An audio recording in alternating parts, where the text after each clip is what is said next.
So, hello guys. Ngayon is tuturuan ko kayo kung paano mag-boot ng bootable flash drive. So, ayan. Punta ka ng files. Tapos, hanapin mo ang this PC.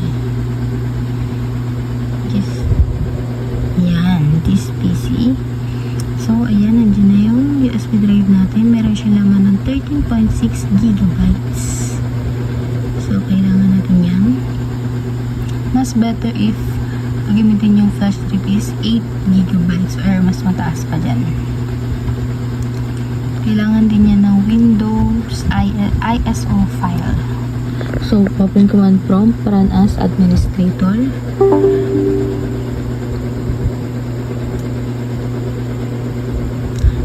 Pagkatapos nyan is i-type mo ang dispart. Pipindutin mo yung enter. Ang dispart ay parang isang tool ng Windows na ginagamit para i-manage ang storage device. So, sunod mo ang list disk para makita ang lahat na nakakabit sa storage device sa computer.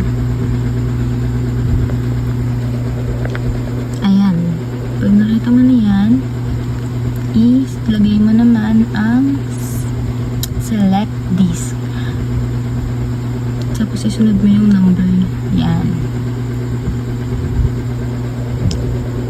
Okay na. Pag na-select mo na, ilagay mo naman ang mag-clean naman tayo. Ang command na ito ay mabubura ng lahat ng laman ng USB. Kaya siguro doon may backup or mahalagang files bago ito gawin. Then next is create partition primary para gumawa ng bagong partition. Sunod, okay. Pagkatapos nyan, enter mo lang siya.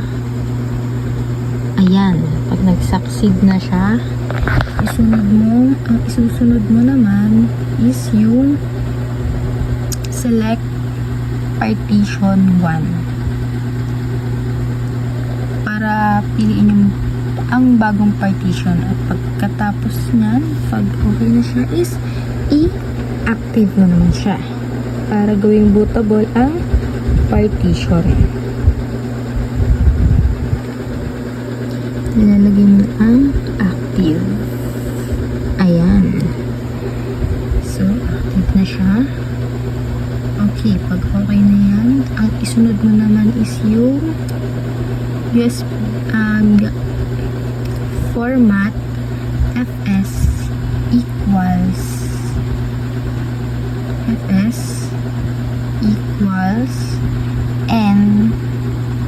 NTFS tapos quick.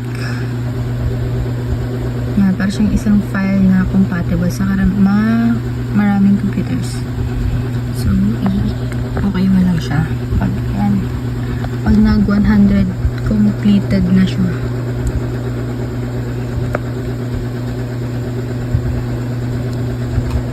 Wait lang natin siya mag 100. Yan, okay na. Pag okay naman na siya is pagkatapos na ang formatting, itatype ang assign. Para magkaroon siya ng drive letter ang USB at ayan, successful na siya. And pagkatapos niyan ay mag-exit ka na. Pwede ka na mag-exit. Ayan, so exit na siya. So, pwede na yan. Pag okay na yan, na-boot mo na yun, nawala na lahat ng laman ng drive mo. So, ayan. Pag tapos nun, is punta ka ulit file. Tingnan mo yung this PC mo. Yan, wala na po siyang laman kasi naboot na po natin siya kanina. Tapos, punta ka ng ISO mo. Windows 11 yung ginamit ko.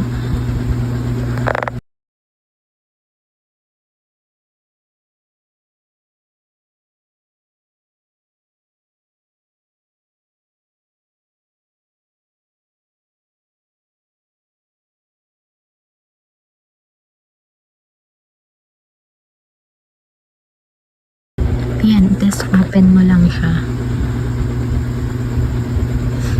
Pag pag-open mo naman yan is yung mga matitirang files sa Windows 11 is i-copy mo lang siya lahat. You just need to copy. Ayan, may laman na siya. Yung mga labot yan na yun, i-copy mo na lang siya. Tapos, pagkatapos mo i-copy, is ilalagay mo na lang siya sa flash drive mo. I-paste mo na lang siya doon. Ayan, aantayin mo na lang siyang mag 100. So, matagal yan. Sobrang tagal yan. Bibilis lang yan, depende sa flash drive mo. Depende yan sa flash drive, yung pagbilis ng speed niya. So, you just need to wait na mag 100 siya. Pero pagkatapos niyan is okay na. Wait na lang natin siyang mag 100.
So, ayan.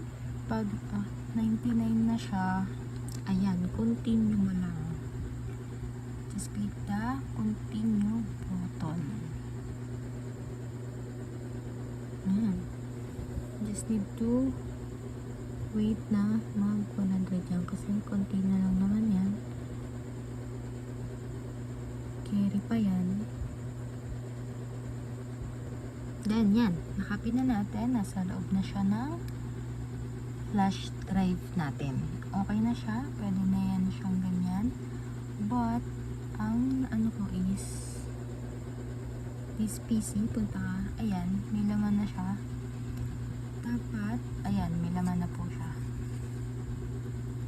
Dapat po is, ang magiging itsura niyan is itong kagaya ng DVD drive. So, i-eject muna natin siya.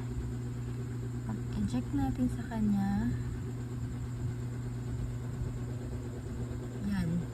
Ihilahin mo muna ulit yung flash drive. Tapos, i-sasalpak mo ulit siya. And then, yan. Yan na siya. Naging pareho na siya. And meron ka ng bootable USB flash drive. Ayan. At yan po ang buong process ng bootable USB gamit ang CMD. Thank you!